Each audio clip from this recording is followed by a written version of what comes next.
Welcome into the CHGO Blackhawks postgame podcast presented by DraftKings Sportsbook, America's top-rated sportsbook. Download the app and use promo code CHGO when you sign up. DraftKings, they are the Chicago Blackhawks of sports betting apps. They are unbeatable. 4 in a row for the Blackhawks. Greg, I don't know if we could have predicted 4 wins in a row like to happen all season, let alone to start the homestand. Look, you've got to, I know we're all in the tank mentality. I know we all, got on board for the whole thing in the offseason, but let's enjoy it while it's here. Wins are good. This win was fun. The Hawks beat a really, really effing good team in this game, and we're going to get into all of it. So thanks for joining us. Make sure if you're in the YouTube, you smash that like button. Make sure if you are listening on the podcast proper, you're subscribed wherever you get your podcasts. And a 5-star Apple podcast review would be very, very meaningful to all of us. Mario Tirabassi will join us from the United Center in a little bit, but a ton to get to. We're going to recap the scoring here in a bit, but where do we begin? I think, the story of the game is the second period where the Hawks were shorthanded for literally half of the period, 10 minutes of penalties, and killed them all off and actually outshot the Panthers in that period.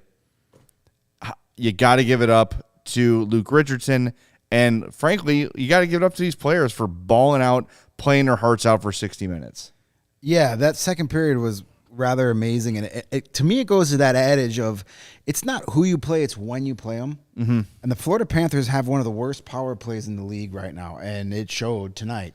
They only had 1 power play goal all season. You give them 10 minutes of power play time, say in January or February, you're probably losing by 3 goals. Because that top line, that top power play unit by Florida is just stacked. Yeah. And I don't know, we'll hear from Mario. Luke Richardson said after Sunday's win that they dodged a bullet. I think they dodged multiple bullets, about 5 or 6 of them. Yeah, they were the Matrix in this one. Yeah, I mean, they played great, but that second period, you cannot have that many penalties. And then at the end of the game, you had Ty Domi take another. Max, you did it. Geez, we need a Ty Domi swear jar. It's never going to go away. Max Domi had a Ty Domi-esque moment by putting his hand on the puck. Go. He didn't punch the puck, though. Well, he tried to, but but they killed that one off, too. But this team, it's taken them 6 games. Actually, it's taken them sooner. 6. They have an identity. Yeah. Luke Richardson said in training camp he wants this team to have an identity. They have an identity. They are a team that is going to not be the most talented team on the ice, but they're going to work. You play the Chicago Blackhawks. Like that Florida Panthers locker room has got bruises and they're tired as hell, and they don't ever want to come here again. And if that happens night in, night out, that's what Richardson wants. He wants to be a hard team to play against, and that's what the Blackhawks are right now. The effort level is tremendous. Yep. And just the calmness, that's on Luke Richardson. Mario had a piece today at allchgo.com about his demeanor and what this means. But you see it. Even when mistakes happen, they don't all just fall apart because people are where they're supposed to be and there's structure. And it's just simple hockey. I'm sure we're going to get into that more. You were all fired up in the press box. I'm still. Yeah, spoiler alert. I'm going to go off today after the 4th straight win, and after I do it, will make all the sense in the world. Yes, it's definitely coming, and I'm building up to it.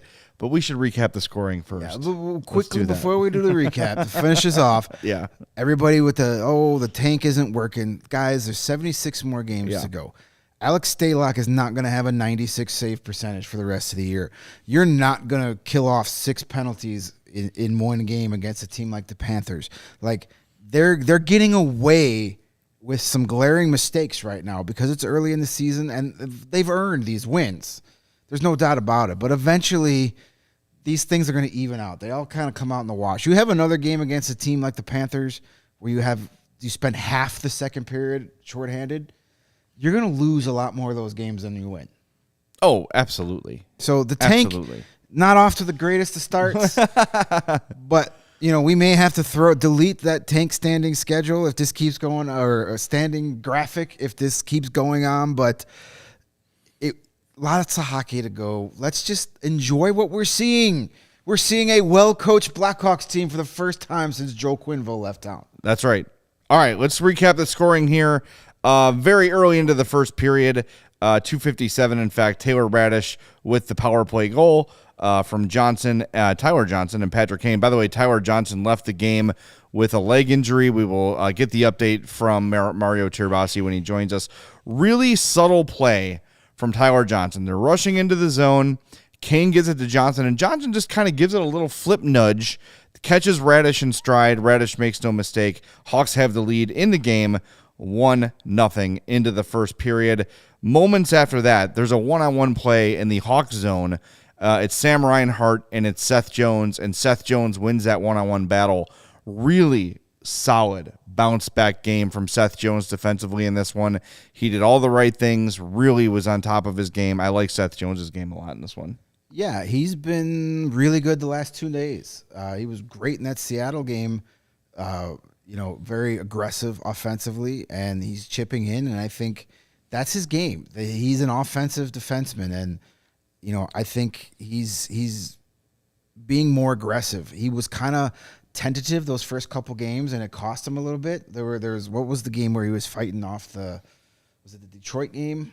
I believe so. Yeah, where it was kind of like he was playing back on his heels a little bit and letting the game come to him, and he was struggling. And now he's like, nope, I'm Seth Jones. I'm the number 1 defenseman here. I've got to play like it, and he has the last 2 games. Yep.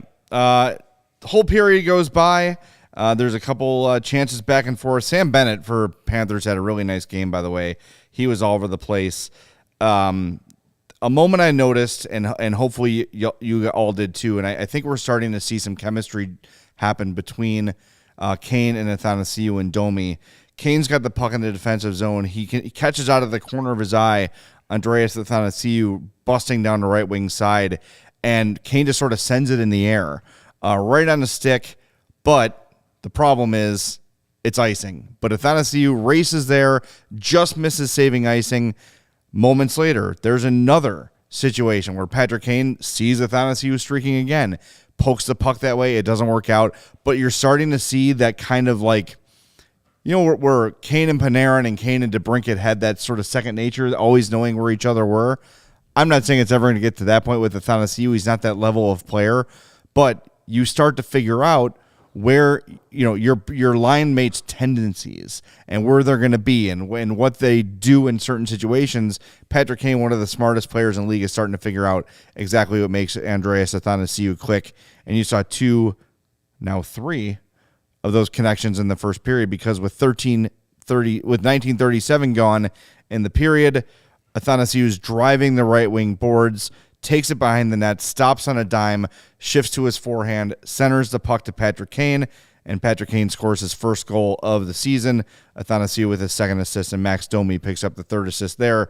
So with 23 seconds left in the period, the Hawks go up 2-0, and we hit the second intermission.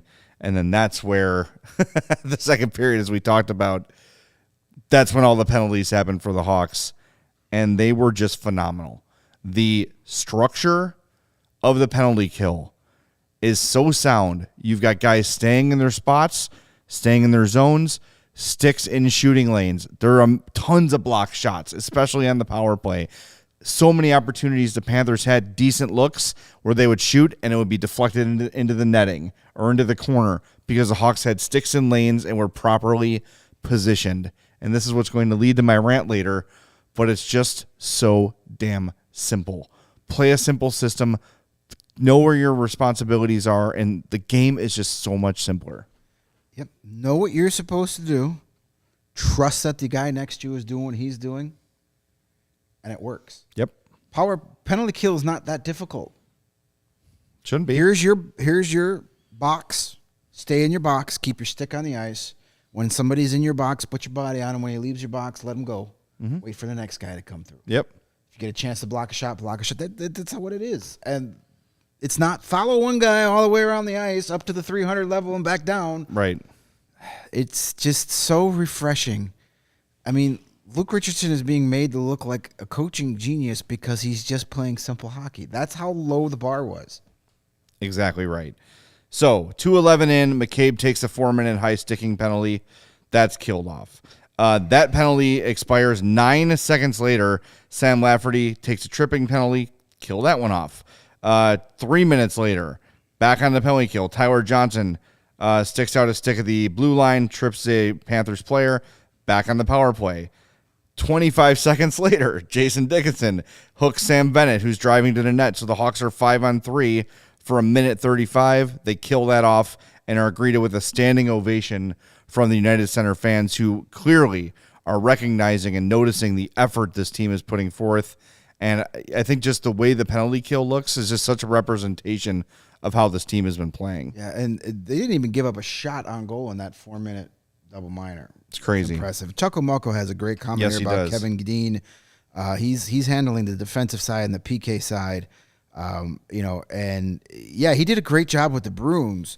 But you can do pretty good stuff with the Bruins when you got a guy like Patrice Bergeron, maybe the greatest defensive forward ever, at least to this era, and guys like Charlie McAvoy and David Krejci for a lot of those years, and like just being able to do this with guys like Colin Blackwell and Sam Lafferty and Jared Tenorti. Yeah.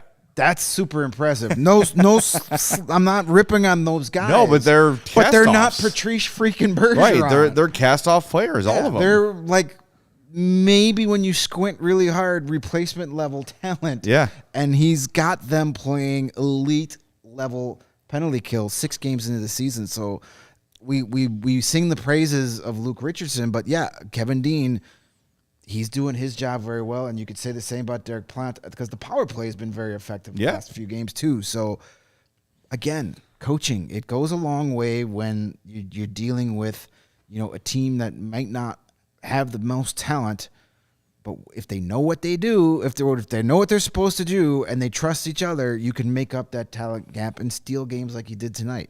Speaking of the Hawks power play, about 3 minutes or about a minute and a half after that power play expires, the Hawks get a penalty of their own. Matthew Tkachuk was holding on to Jake McCabe's stick. Not a ton going on that power play. There was one play where Taves worked his ass off to contain a puck, got it to Patrick Kane for a one-timer. He shot it right to Bobrovsky's chest, but good scoring chance. Moments after the power play expires, the highlight of the game, Philipp Kurashev takes advantage of Gustav Forsling, who had just blocked a shot and was in some pain, dances around him, roofs a shot that ends up being the game-winning goal, his second of the season, assisted by Mackenzie Entwistle and Caleb Jones. If you've not seen that Philipp Kurashev goal, go find it. It is sick. It's pretty. He dances around Forsling and gets in tight and still has the presence of mind to elevate the puck and puts it right over the shoulder of Bobrovsky. Just a sweet goal. Really, really good. End of the period ends, almost completely ends 4-on-4 after Radko Gudas and Max Domi go to the box together. Domi gets an interference penalty because he crashes into Bobrovsky. He was pushed by Gudas. And then Gudas gets roughing. So I don't know how that can be both. I think unless the Gudas roughing was for something in the scrum. I think after. it was for after the play because he went after him after the whistle. I think he got the penalty for what he did post whistle, not for pushing him into the goalie. Yeah. So third period begins. Hawks are up 3-0, feeling good about things. But as the period is beginning, and he reiterated this throughout all 20 minutes of the third, Troy Murray says the Hawks have got to be careful here. The Panthers are going to bring all the firepower they have, and they're going to attack. And that's exactly what they did. 11:32 into the period.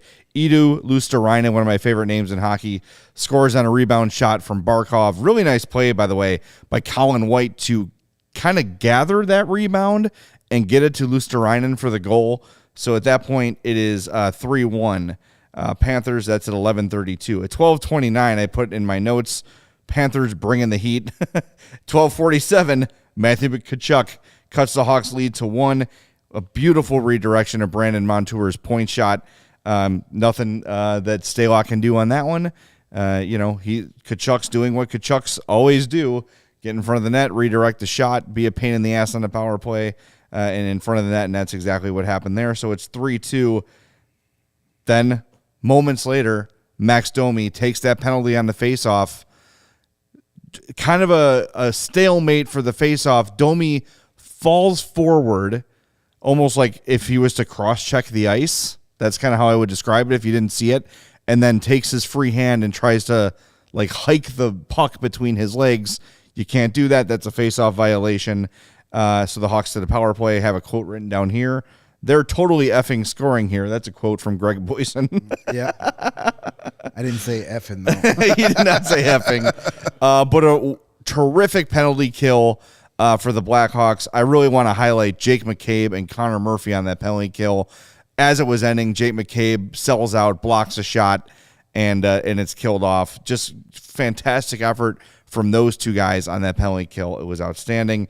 Then with 19:37 gone in the period, Jason Dickinson sprawls out, knocks a puck out of the Hawk zone.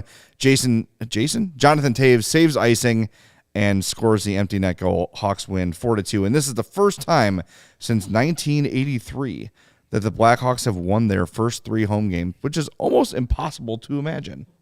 Yeah, I really would have thought 2013, but as you pointed out, their home game was a shootout loss. Yeah, shootout loss. They went 24 games without a regulation loss.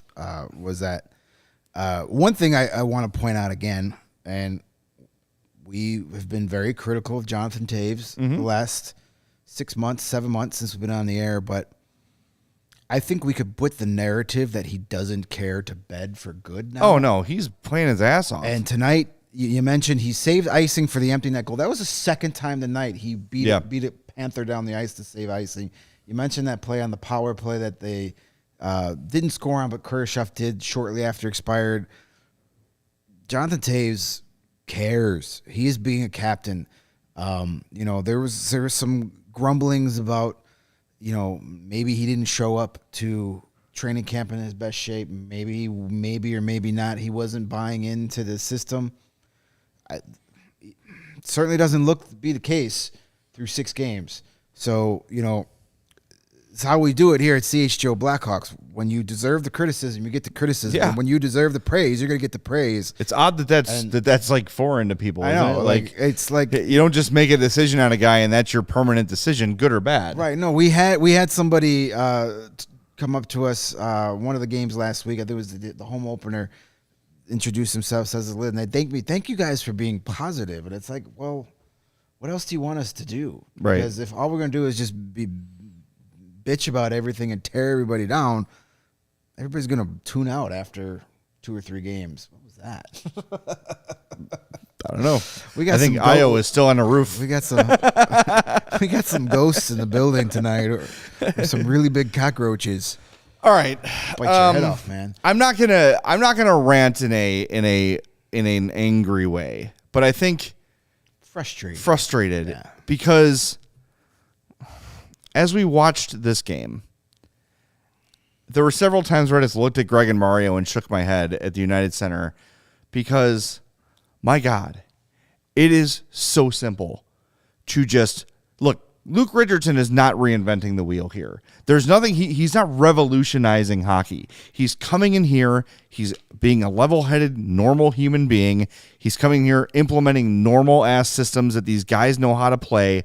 And you look back to last season, and you look at that roster and say, what could that team have done with a coach like Luke Richardson leading it? Instead of he who shall not be named having to outsmart everybody and bring in, I love that the folks at Faxes for Uncle Dale call him the cool youth pastor. That's exactly what Jeremy Colleton is. Kevin Kudyk's name. Like, look how smart I am, dudes. Like, hey, I got this. I'm going to reinvent the way hockey's played, and you're going to play man-to-man, even though you're one of the slowest rosters in the effing league. had you just had a normal head coach, not even Luke Richardson, just anybody lead that roster last year, you're talking about a potential playoff team. I'm not even kidding. You think that team with this coach loses, 11 of its first 12 games or whatever it was? There is no chance in hell. And you look at a game like tonight, last year, this game ends up 5-3 Panthers. Probably. There's no doubt, because as soon as any sort of controversy or difficulty or things start to turn negative in any way, the momentum shifts, the game was over for the Hawks. They were just completely lost and completely wrecked. There was a moment in this game where Sam Lafferty, trying to make a play, turns the puck over at the blue line, and my instinct from watching the Hawks for the last few years was like, oh God, here we go. But because the other 4 Hawks on the ice were in position, it turned into a nothing. The puck was suddenly retrieved because someone was in the right position. It's just not that complicated of a game. You talk about, power play struggles over the years. Even when the Hawks were good, all of us were like, just get the puck to the point and get somebody in front and shoot. It is not a complex game. And yeah, the teams that have a lot of talent can make it a little more complex because they've got that ability. But damn it, just throw the puck at the net. You're seeing this Hawks team do it. How much more aggressive have they been with their point shots? Seth Jones is shooting the puck more often. You're not seeing guys like try to make the 3rd or 4th or 5th or 6th pass in a sequence. Get the puck to the net, get bodies in front, and good things happen. And look, the goals scored today, they weren't the grittiest. The Kurashev goal was pretty sweet. The Patrick Kane goal was nice. Like, they're not all like just hitting guys in the ass and going in. But by being in position and doing the right things, you create space, you create matchups. And it's just, my God, I am watching how well this team is playing has only frustrated me about he who shall not be named and Jeremy Colleton more. The thing that is even more frustrating with Jeremy Colleton is that he refused to change. Right. He knew it didn't work, but he just was like, nope, it's going to work. I'm going to make it work. We're seeing just go out and play hockey. Here's what I want you to do. It's simple. It's easy. It's what you've been doing since you were 8 years old. It's what you did to get here. Right. Keep doing it, and it's working. I will never forget this. And this is like during this, I think people who have listened to me over the years here and at the Madhouse or at the Score or whatever know that I am just an optimist. And I try to find the positives in a lot of things. And as I was trying to figure out okay, maybe Jeremy Colleton just needs time, right? Maybe guys just have to buy in. I remember the Duncan Keith interview with the podcast that shall not be named. Just not in, it was more in praise of Quenneville, but it was an underhanded shot at Jeremy Colleton saying, I feel like with Q, he just let us play and use our instincts. Whereas now everything is mapped out. Every moment you're supposed to be in a particular place. It's impossible in hockey. Hockey's like pinball. You don't know where the puck is going to go from time to time. And from moment to moment, you can't plan it out. You can't rehearse a hockey game. You just can't. That's why most teams play a zone. Yeah. So you're responsible for an area, not an individual. It's just so damn frustrating. And maybe, sorry, Greg, had they hired Luke Richardson ahead of last year or whoever, replacement level coach X, they wouldn't be in the spot they're in now. And Alex DeBrincat would still be here. Maybe Dylan Strome would still be here. And maybe Dominic Kubalik wouldn't have sucked ass last year. And he's lighting it up in Detroit now. And look, I'm not saying they should have resigned, whatever. Dominic Kubalik didn't work out here for whatever reason, and sometimes a change of scenery is good, but you feel like if you had a coach in here that knew what the hell to do with the personnel on the team, that maybe, just maybe, it wouldn't have been such a miserable effing season last year, and Kyle Davidson wouldn't come in here and be like, oh my God, this sucks. This team is terrible. We've got to blow it up. There's no way we're going to bounce back from this. Here we go. Right? And now, look, do I wish Alex DeBrincat was still here? Yes. But I feel more optimistic about the future because of the draft picks that were made and how those guys have looked. But if this team keeps playing this way, they're not gonna play this well. They're not gonna be an over 60% winning percentage team. But are they in danger of missing out on a top 3 pick? Maybe. But I don't know. It just feels like had you just had a normal head coach, none of what happened this summer would have been necessary. Let's not forget, he who shall not be named. I know we're bringing up the ancient past, and I'm the one that says stop. No, but it's relevant to what we're seeing. But no. Granted, I'm just saying, let's not forget that on midway through the 2020-2021 season, he who shall not be named gave Jeremy Colleton a freaking contract extension because they beat the underachieving Oilers in the bubble. And then before that, and actually it wasn't mid-season because that's when they started the season a little late. But he still gave him an extension after, they promoted he who shall not be named the president because, he hadn't won a playoff series in 5 years. So yes, it's frustrating, but it's also, I'm okay with the Jeremy Colleton experiment not working and then the rebuild because it needs to be done. Let's smile a little bit. And can you talk about the Jeremy Colleton scenario you presented to me during the game today? I will. Listen to the fantastic 32 Thoughts podcast this morning while sitting in rainy traffic getting to morning skate. And they were talking, Jeff Merrick and Elliot Friedman. They talked about the absolute dumpster fire that's the Vancouver Canucks right now.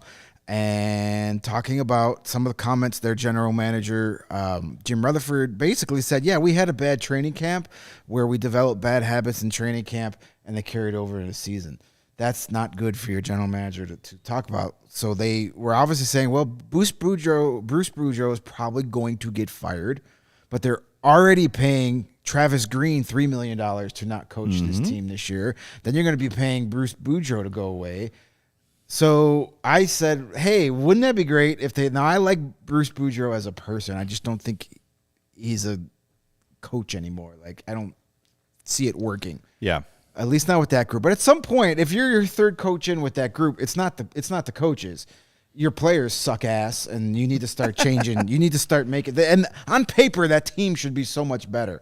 But maybe for whatever reason, they just don't jive together. It's time to start getting rid of players. But – how amazing would it be for Bruce Boudreau to get fired? Not that I'm rooting for that. And then they promote Jeremy Colleton to the Vancouver Canucks, who are already just a complete disaster. And then that's that would be amazing. As somebody who has always hated the Vancouver Canucks from a fan standpoint, it'd be like Mr. Burns. This would be so delightful. Not that I'm not rooting for Bruce Boudreau to lose his job. He's a great guy. Yeah, and he's a fat, so I love him. And, if he has to lose his job, please, because you're already paying Jeremy Colleton, so you can't pay 3 coaches to coach one team. Do it. I would love to see it. Here's the problem, though. The Canucks don't come to town until March 26th. Jeremy Colleton might be fired as Canucks head coach by then. You never know. Well, no, because another point that Friedman brought up during during that conversation is they lose a few more games here. They may just say, "Screw it, we're going for Connor Bedard," who's a huge Canucks fan, from the area. They may just say, "Screw it, we're going to go there." And what better way to try and get Connor Bedard than putting Jeremy Colleton behind your bench? That's a great way to do it. Jeffrey Sand says, my dad was so shocked at how good the Hawks looked tonight that he got wasted and threw up.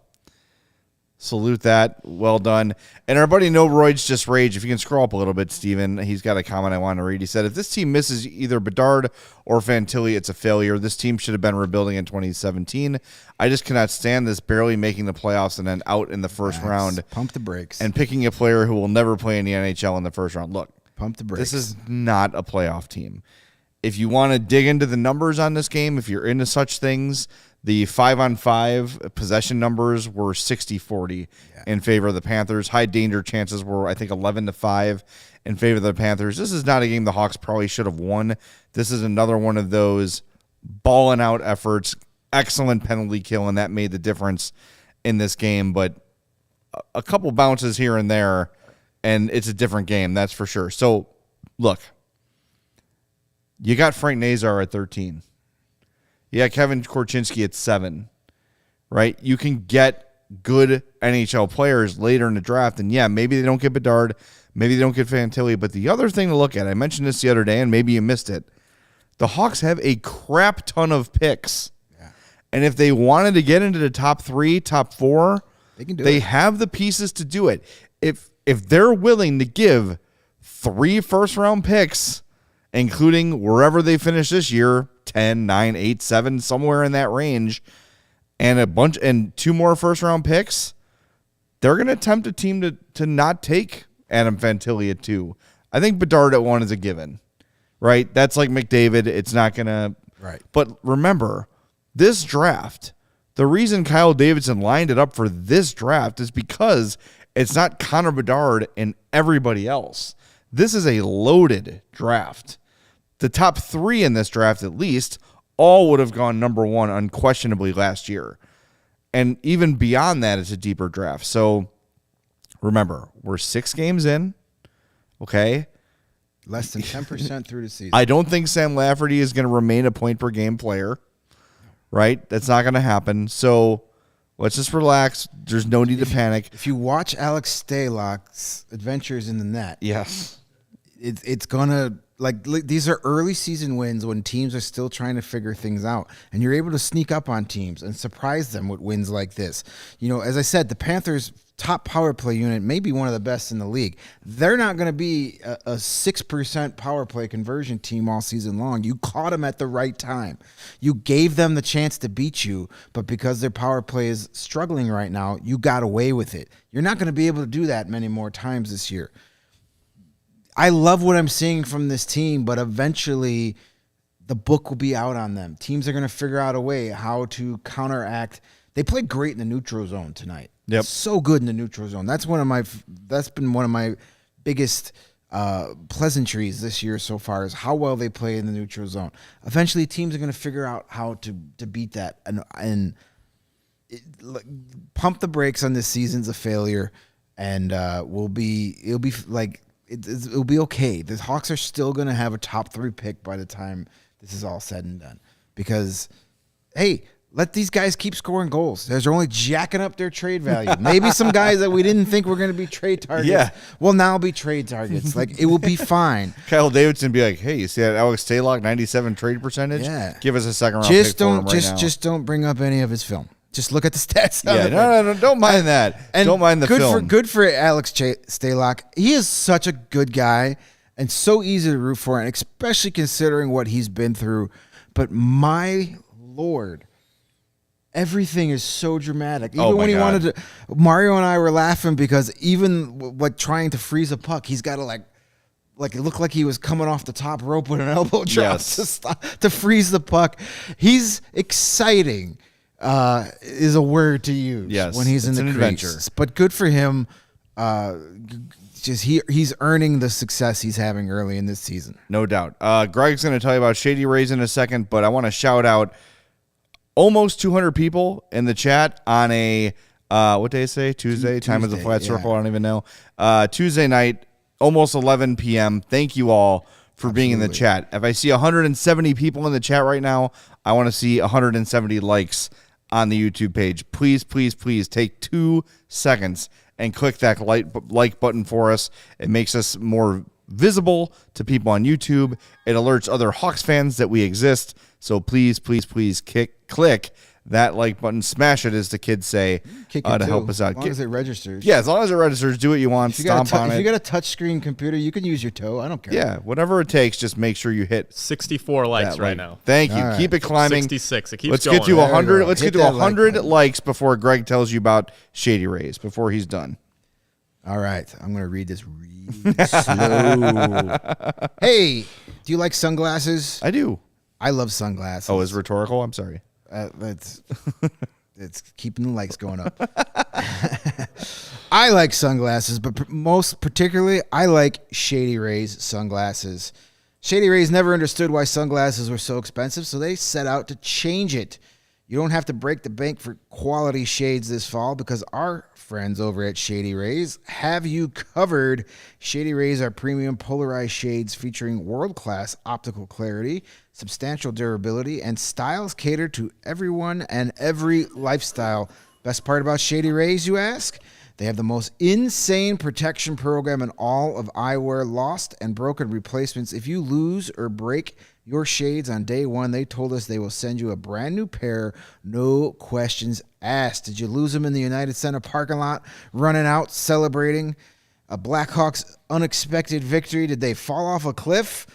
Well, they'll replace them. Maybe the Blackhawks points will start falling off a cliff soon and everybody can stop panicking. But if that happens, Shady Rays will replace those sunglasses for free. Even with that strong of a protection program, they still manage to make quality that I can tell you from holding a pair in my hands, it seems as good as any expensive pair of sunglasses I've ever worn. Shady Rays customers agree as well. They have over 200,000 5-star reviews on their website. Shady Rays also provides 10 meals to fight hunger in America with every order placed, and have donated over 20 million meals so far. So you're going to look cool, and you're going to do a really cool thing for people who need it as well. They stand behind the product, and they told our team over here at CHGO that if anyone has a problem, they will throw profit right out the window. Yeet. And they will do what it takes to get it right. Free returns and exchanges. You either love the shades or Shady Rays will pay for you to ship them back. That's it.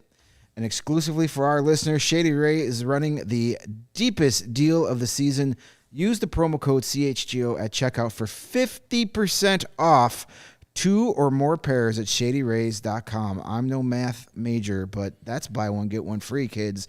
You can get 2 pairs of awesome sunglasses for as low as $54. Redeem only at shadyrays.com, where you can find all their newest and best shades. That is a fantastic deal, and if you're looking for fantastic deals on tickets, Blackhawks tickets, Game Time is the hottest site, and it makes it easier than ever to score the best deals on tickets to sports, concerts, and shows.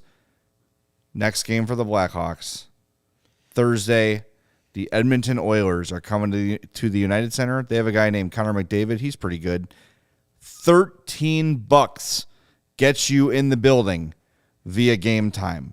Go to the link in our description of this podcast, either on your podcast app or on YouTube. Click that link to save on Blackhawks tickets. They are the best place to get tickets. You will not find better deals on the Blackhawks all season. It is created by fans for the fans, and Game Time guarantees the lowest price. So if you go on some other ticket site, find tickets lower, reach out to Game Time. They will match the deal. And if you love CHGO, then you will love Game Time. The best way to support us is by buying your tickets through the link in the description of this podcast. Join over 15 million people who've downloaded the Game Time app and score the best seats to all your favorite events. Again, $13 gets you into the UC to see Connor McDavid take on your Chicago Blackhawks. It's crazy. It's crazy. Minnesota is coming next Sunday, $19. November 1st, the Islanders are here. $11 gets you in a door. Unbelievable prices. The Marian Hossa game, a little more expensive. It's a premium game, $76 to come see Marian Hossa get his number retired. Those $76 you will not miss when you have that memory in your mind for a lifetime. So go to the description on this podcast, click our Game Time link, and save on tickets. JD says I actually got my tickets on Game Time tonight. It was cheaper than the other places. Easy process as well. Thank you, JD, and thank you for using our link. All right, without further ado, it is time for us to power up and bring in our buddy live from the United Center. It is Mario Tirabassi. What's up, buddy? How are you? What's going on, guys? Fourth straight winners lounge. It's a good feeling. Having a great time, and we got to ask you, the thing on everybody's mind is, what is the latest on Tyler Johnson? In the words of Luke Richardson, not good for tonight, but they'll get a reevaluation on him. Obviously, as you saw in the game, the leg twisted, not in the right ways, and wasn't able to put a lot of pressure on it to get off the ice.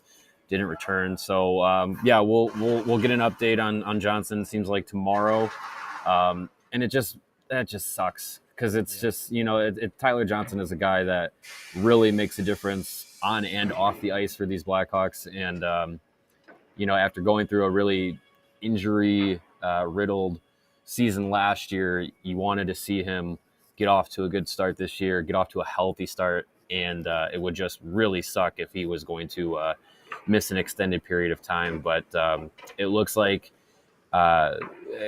we'll find out more tomorrow. But it did kind of sound like he'll miss some time, but we'll figure out what it'll end up being. That's brutal. Hawks just sent an email, by the way, no practice tomorrow, so we might have to wait till Thursday for news on Tyler Johnson, but obviously looks like he's going to miss at least a handful of games. Boy, really tough. Yeah. He's been playing so well. That so assist on the Raddysh goal where he just sort of kind of booped the puck forward and hit him in stride. He's been playing so well, and even the play where he got hurt, he's got a chance in front, kind of juggling, like kicks the puck up in the air, is trying to get a scoring chance. Man, it would suck to lose him for a long amount of time. He's been playing so damn well, and not even for the wins and losses, just for the guy who's been through so much. Year, and it's not even how good he's played on the ice. He is one of the leaders in the room. You know, when we get into the room after morning skate or after a game, he's always there, and he's always, you know, got a smile on his face. He's always joking around with his teammates. You could tell the younger players look up to a guy like that. So hopefully it's not too serious, but you know, it doesn't look good. But we'll see how it goes. We've seen a lot of things that looked really bad that turned out to be okay. So just gotta stay hopeful. Yeah. Well, other than that, I'm sure that probably put a little bit of a damper on the post-game festivities, but Luke Richardson, even after the win last game, was not overly pleased with the effort. What were his thoughts on the win tonight? Well, I mean, yeah, he was happy with the effort to not only get out to a lead, but be able to hold on to it. In the last 3 games the Blackhawks have won, they've had to overcome multi-goal deficits, which is great to be able to do that, but it's also not sustainable. So it was good from Richardson's point of view. It was good to get out to a lead and to be able to do what it takes to hold on to it. He said both from a player perspective and a coaching perspective for himself, it's good to have that kind of experience. And, you know, I don't think we expected to have many of those experiences this season where the Blackhawks would get out to a lead and be able to hold it, especially against a team like the Panthers, who are looking to contend for a Stanley Cup playoff spot in a very deep Eastern Conference. So, it was positive reviews from Richardson tonight, and the overall feeling was just, you know, these Blackhawks, they don't really have expectations put on themselves, and something that Richardson said both in the pregame and the postgame today was canceling out the outside noise and really only worrying about what is being said inside the locker room and amongst the team. We know very well that the outside expectations of the Blackhawks this season are to be very bad. And so far, they have been pretty good. 4-2-0 to begin the year. I don't have the stat in front of me, but I think it was well into the fall before we got to see our 4th win of the season last year. So to get to 4 wins through the first 6 games, unexpected, but I think Richardson and this Blackhawks team is embracing an underdog role and trying to make believers out of all of us that counted them out to begin the year. Was there any word on who got the championship belt tonight for being the top player? No, didn't see that. But if going by the post-game comments of Patrick Kane, Connor Murphy, and Richardson, I wouldn't be surprised if it was Alex Stalock. All 3 of them were asked about his performance, and all 3 of them had great things to say about his night. I know we had our own things to say about his performance tonight, but it's hard to argue. It's hard to argue with the results. It is the controlled chaos Alex Stalock experience, but he's winning. So it's hard to argue with coming away with wins. But you know, we've heard it all through the off season, training camp into this season, how much he is a big part of the locker room, a big personality in the locker room, and someone that the players really enjoy, you know, playing in front of and really want to play for whenever he's in net. So I think he's a really well respected guy in this Blackhawks locker room. And when he has games like this tonight, where he's making saves that keep them in the game, it's much appreciated, and they want to reward his efforts with their efforts in front of him. So I wouldn't be surprised if it was Stalock. Patrick Kane gets his first goal of the season. I thought I saw some video of him meeting the media post game.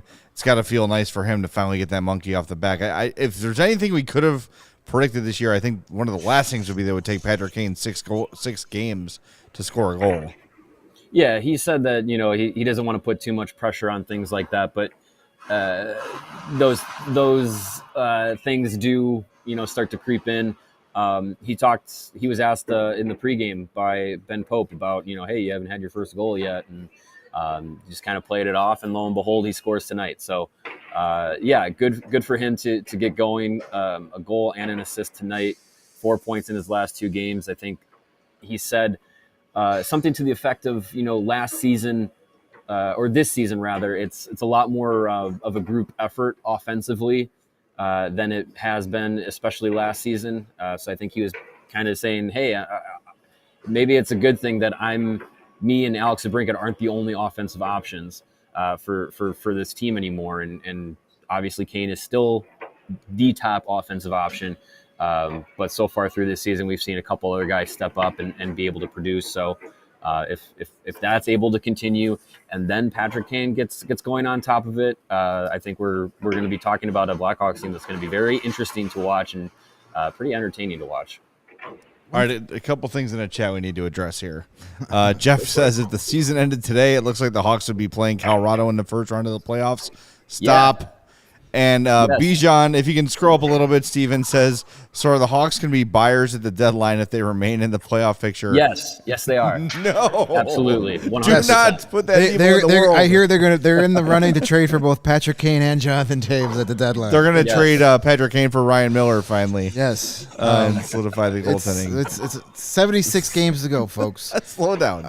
One thing about Patrick Kane I wanted to get to, you had mentioned earlier, we talked about before he jumped on about how we're starting to see some chemistry build between Kane and Athanasiou and Domi. That line is starting to figure out where guys are going to be on the ice, and they're like this close to really getting there.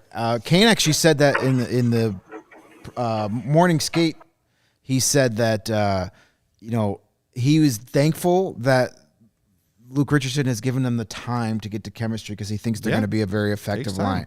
And then you look at it tonight, that line, but Kane gets his goal. They could have had a couple others. Or they were just, those passes you talked about to Athanasiou were just missed. Where maybe next game they don't miss those passes, and then Athanasiou can not put the puck in the net when he gets there. But that's another story. And then yell at the refs. Yes. Yeah, I mean, Richardson, he spoke about the chemistry that line is starting to create and the offensive chances that they're starting to create. And I think, it was a slow build, but I think we're, like you said, Greg, I think we're starting to see where some of those, because these are 3 guys who are unconnected in their professional careers coming together to try to be the top offensive option for this Blackhawks team. And as much as they wanted to say, oh, well, they all played in London. Well, yeah, not at the same time. So I think now you're seeing a couple of games worth of time together. You're seeing those skill sets start to complement each other. And Athanasiou is going to create chances with his speed. Max Domi can always get into the mix, and he's got some goal scoring ability. He's got some skill to him.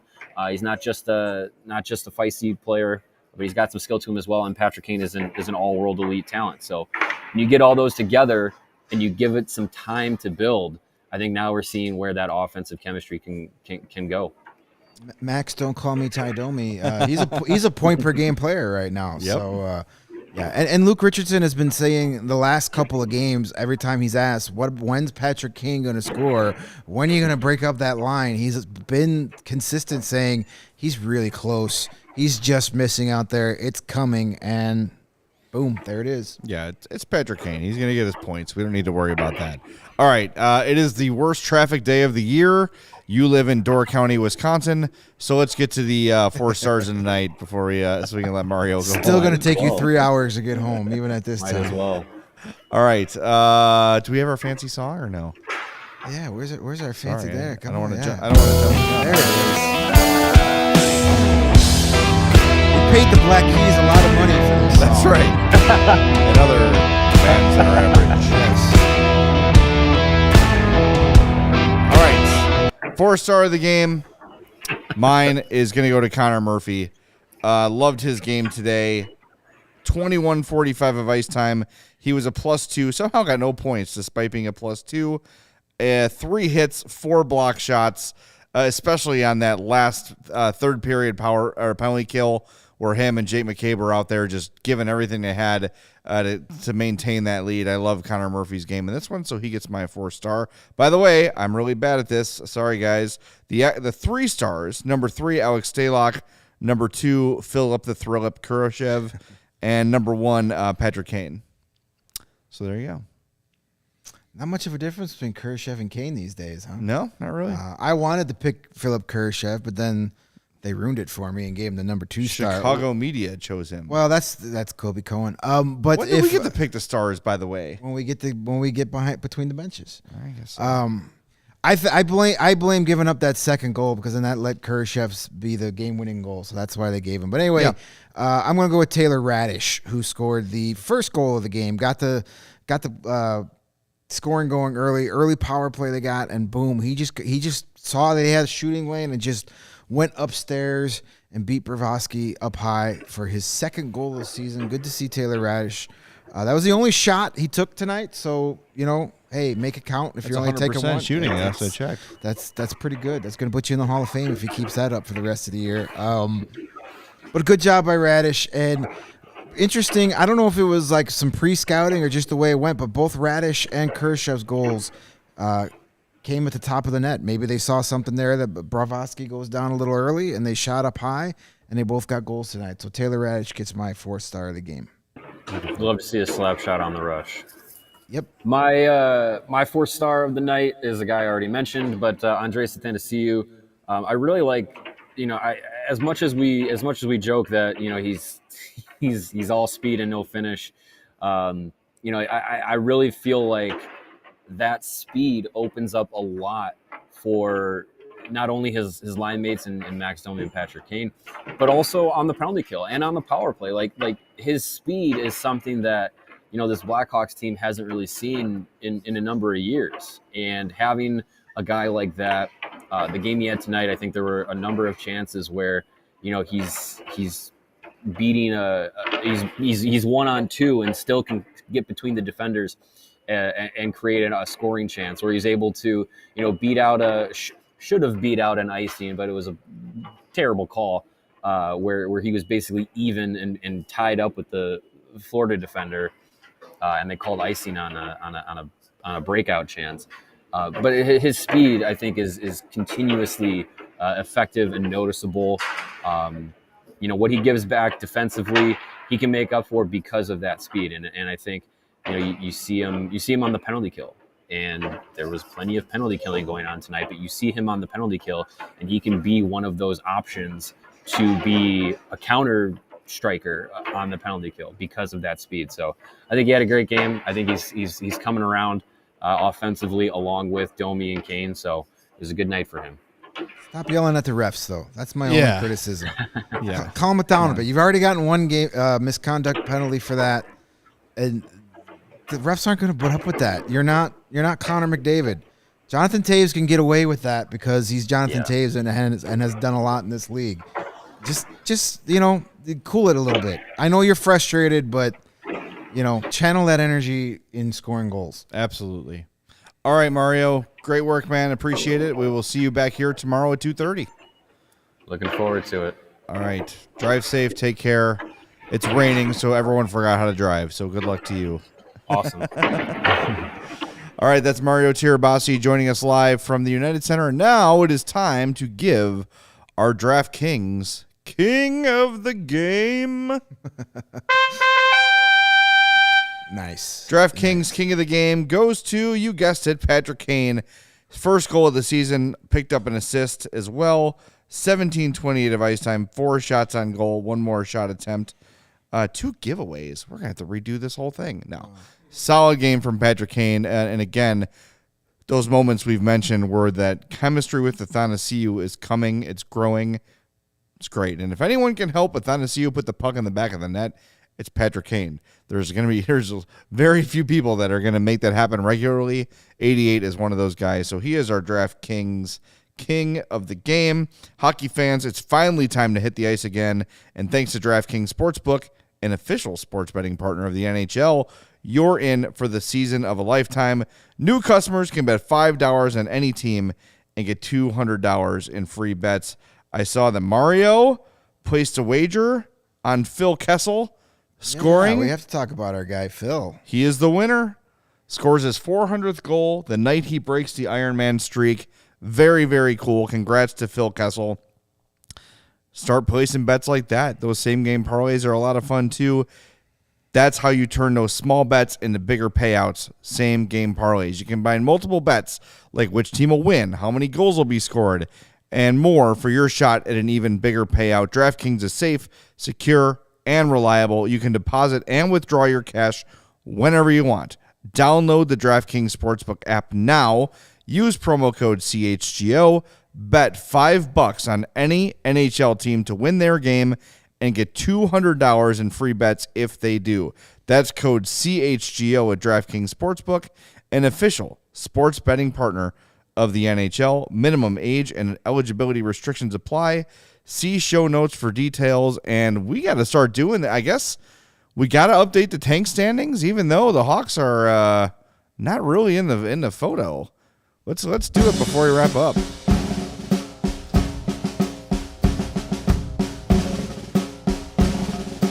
All right, the tank standings are as follows. Jeremy Colleton's Vancouver Canucks 0-5-2 for 2 points. Anaheim in 6 games, they're 1-4-1. They've got 3 points. San Jose 2-6-0, 4 points for them.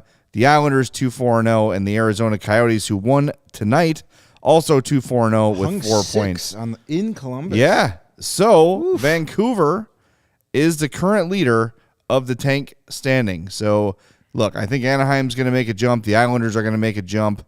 San Jose, not so sure. I don't think Vancouver is quite this bad. San Jose should be better than they are. They've still got guys like Logan Couture and Timo Meier on there. They shouldn't be worst record in the league bad. They shouldn't be. No, you're right about that. No, they shouldn't be that bad. David Quinn's new coach, maybe take him a little time to get some juice going there. Hey, Islanders are in town in a couple of days, so that's a game that you could maybe make some tank standings ground on if you lose to the Islanders in regulation next week. There you go. All right, last thing before we wrap up.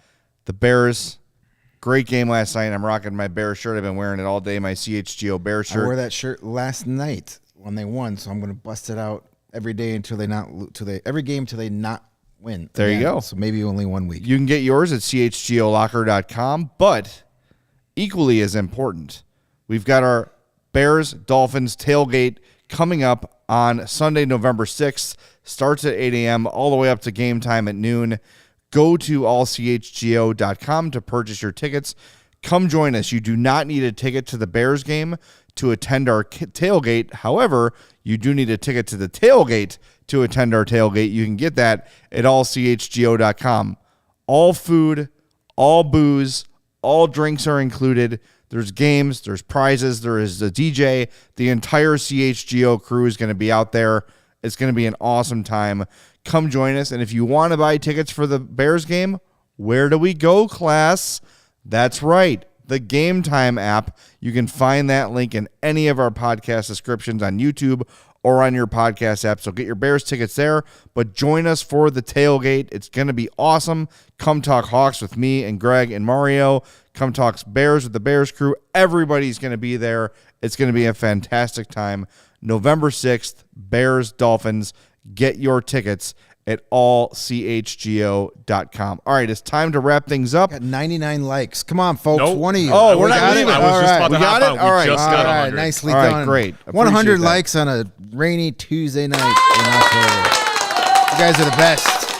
The darn best. Great job. We appreciate everybody being here. We got a lot going on the rest of the week. Yeah, we're here tomorrow at 2:30. Yes. We've got a pair of guests tomorrow, We correct? got Joey our Z. buddy Joey Z. So if you're wondering who they may call up from Rockford with the Tyler Johnson injury, he can probably clue us in a little bit. And then Jim Parsons from the Hockey Writers and a bunch of other stuff. He covers the Edmonton Oilers, so he could preview Thursday night's game. But he's also has got his thumb on the pulse of NHL trade rumors. And Edmonton is a team that's been connected to Patrick Kane and Jonathan Taves and all sorts of things. So he can kind of maybe give us an update on that as well. Can't wait. It's going to be a great show. Join us tomorrow live at 2:30 p.m. We'll be right here in these cushy couches.